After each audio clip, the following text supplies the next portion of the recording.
Negara dan Konstitusi oleh Yohana Christina, NIM 2301060018, kelas A, Program Studi Pendidikan Kimia semester 2. Yang pertama, pentingnya konstitusi bagi negara. Konstitusi adalah keseluruhan sistem ketatanegaraan suatu negara yang berupa kumpulan peraturan yang membentuk dan mengatur atau memerintah dalam pemerintahan suatu negara. Menjadi pedoman yang mengatur jalannya pemerintah, pembatasan kekuasaan, dan menjamin hak asasi manusia agar pemerintah tidak bertindak sewenang-wenang. Pemerintah tidak bertindak sewenang-wenang karena konstitusi membatasi kekuasaan. Konstitusi membagi kekuasaan, mengatur kerjasama antar lembaga pemerintahan, dan menjadi agar semua kebijakan yang dijalankan tetap dilakukan demi kesejahteraan rakyat. Adanya konstitusi membuat pemerintah tetap berfokus pada kepentingan rakyat tanpa adanya pelanggaran hak asasi manusia. Yang berikut fungsi konstitusi. Konstitusi memiliki fungsi khusus untuk menentukan dan membatasi kekuasaan negara serta menjamin dan melindungi hak-hak warga negara dan hak asasi manusia. Kekuasaan tersebut harus memiliki batasan yang tegas dan dengannya penguasa diharapkan tidak memanipulasi konstitusi untuk kepentingan kekuasaannya sendiri sehingga hak-hak warga negara akan terlindungi.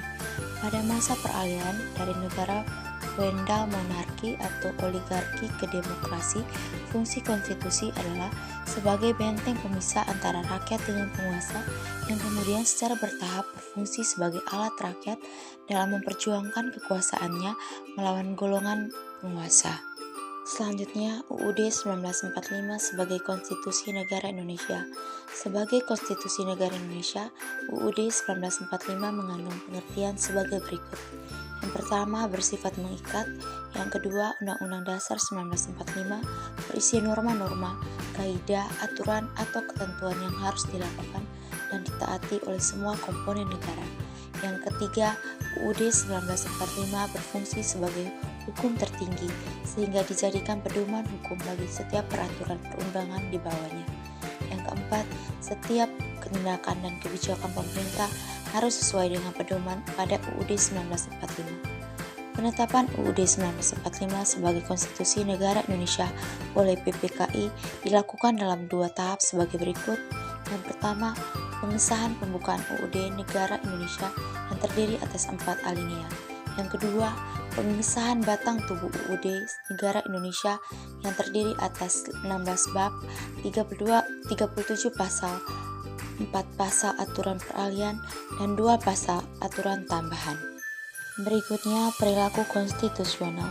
Perilaku konstitusional adalah perilaku yang senantiasa berdasar dan hanya berpijak pada aturan-aturan penyelenggaraan bernegara yang tertuang dalam UUD 1945.